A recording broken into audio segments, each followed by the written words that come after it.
This is a TLDR tier list for next week's mutation. This is based on solo play because your ally is a random factor that cannot be accounted for. Also, this is based on above average co-op knowledge. Mechanical skill is not that important in co-op. Adjust these rankings based on your own knowledge and skill level. So this mutation is more of a player skill check rather than a commander check because you have to pay attention to the going nuclear and orbital strike when you're outside. And then you also have to pay attention to your base, which is where the props will go, probably the natural. So that means if you aren't able to multitask and control, like pay attention to both sides, you might lose your whole army. So the people in S pretty much don't need to pay attention to their base, and their army is very small, which means there's less chance of getting nuked. Whereas the people in A, they have good prop defenses, but they also have to pay attention to the army, and one slight mistake could result in problems. People who are below A just they have problems with both. Okay, so let's start with Nova. I thought about putting her here for P1, because if you're using P1, you have to worry about your Liberator army when you're outside getting killed and stuff. But I think she's here with P3, since when you're outside, your Nova she just walks around by herself. She can sabotage drone the enemies at the crystals without repercussion, and then once all the ground units are gone, you snipe the air units.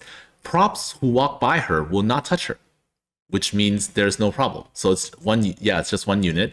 And because you only have one unit on the field, orbital strike will not hit unless there are 5 targets. So you're pretty much just gonna dodge nukes, and you don't have to pay attention to your natural because you will siege your tanks and liberators and add some marauders. All the props that get close will just die. So she pretty much gets free reign. If you're willing to control some liberators, you can get a pair or so and help clear structures so that the props don't come from the nearby areas, and that's also a good idea. Then they'll all go to the natural. Tykus, easy. Sirius is the auto prop killer, just dump turrets and then forget. Tykus himself he can even take a nuke to the face and won't die. He one-shots pretty much everything. Nux will one-shot waves as well, so you kind of just stand there outside. Yeah, you don't even need that many outlaws to deal with this mutation. You probably want them for the buffs, but you don't need them on the field. Abathur, he has the methods. Like if you mass guardians and vipers at the natural, then you can deal with the enemies. You can deep tunnel Abathur to the crystal enemies and kill them.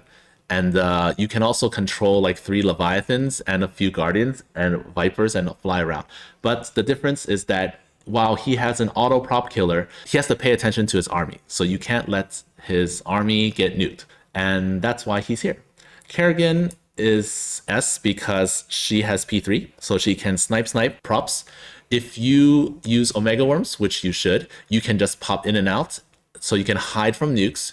If there's a prop going towards Omega Worm on the outside, you should snipe that as well. You should definitely clear the areas near the main so that all the props go to the natural, where all your Hydras and Lurkers will be waiting. So you don't need an army on the field because Kerrigan herself can kill the enemies. If you want, you can have like 10, 12 Hydras pop out, shoot some things, and then go back inside.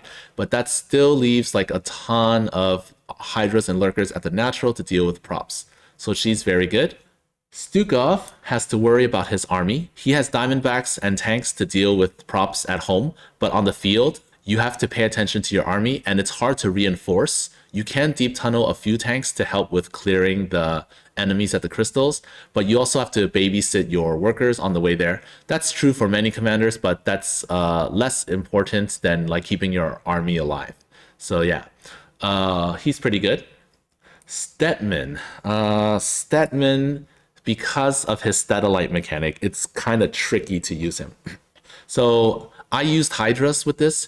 If you want, you can use P1 mass Hydras and just like control them as if it's like a Raynor army, because you can just run around and heal and stuff. If you want a stronger power from Gary, you need to put your Statellites in key places and use Gary Zone wisely. And then you can mass Banelings, you can mass Hydralisks to deal with props. Either way, it's kind of rough because you really need to know where to put your things, but I don't think he's that bad. he still kills props pretty quickly. Just don't be out of position.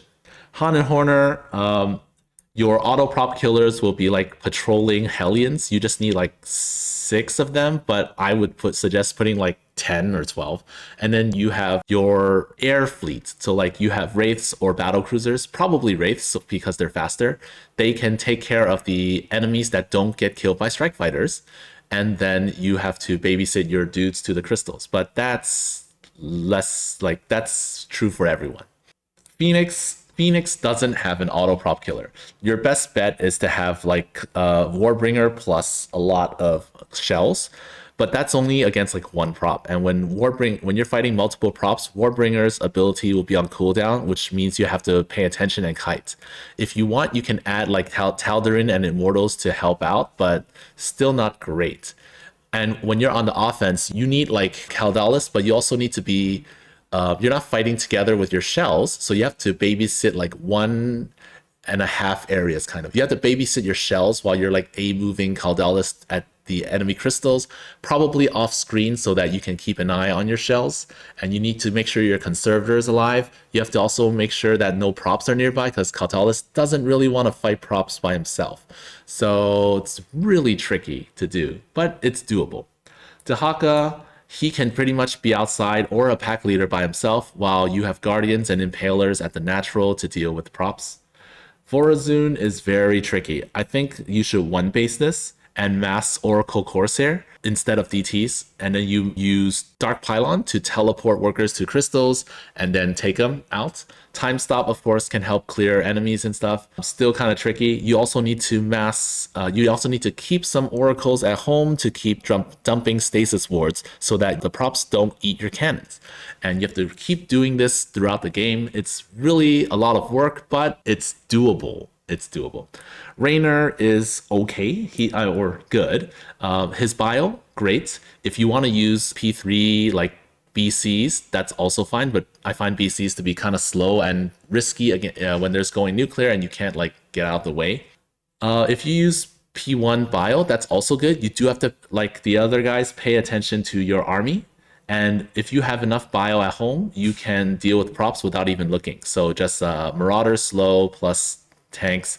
You can put your dudes at home on a hotkey and just press the hotkey and stim without looking. You can also, even as P1, drop like 4 or 5 tanks for extra damage from long range so that you don't need to deal as much damage when they get closer. Karax can stop the props with enough monoliths, but Karax needs an army or observers to be on the outside.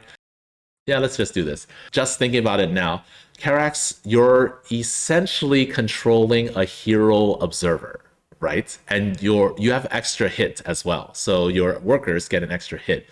Stopping earlier props can be problematic, but later on, with enough monoliths at the natural, you don't really care. So yeah, Karax good. Mengsk also good. If you use P3, you can drop explodey guys onto the enemies and then drop a bunker or workers to pick them up. And at the natural, you just use bunkers. Slow props cannot break through 4 fully armed bunkers. And you have them at like each angle of the base. The problem with this is that if you don't have enough space for ESOs, you might not be able to destroy a lot of things. If you use P1, you can use Contaminated Strike a lot, which also works. That means you can have more ESOs in the main, but they won't be able to attack normally. But still, he's still really good because he can just drop troopers directly at the crystals and take them. Swann is less good. So unlike Karax, he doesn't really have a good way to safely deal with enemies. So like if you use concentrated beam, yes, that's great, but you also have to deal with attack waves. I guess you can let the attack waves go to your base if they're not too strong, but then you don't have pulse cannon or concentrated beam for every single crystal wave.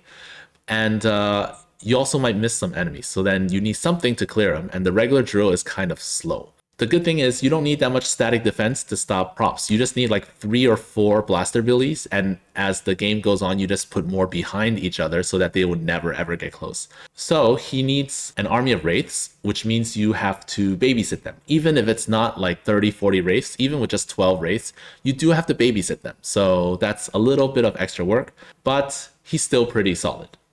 Alarak, similar to the other guys, his auto killer is better than Phoenix's because Wrathwalkers hit for a lot of damage every time, whereas for Phoenix it's just Warbringer.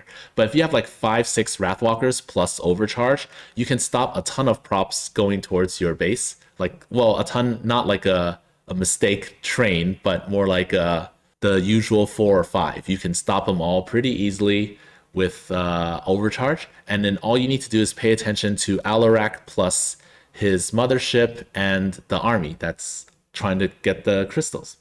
Artanis is pretty good.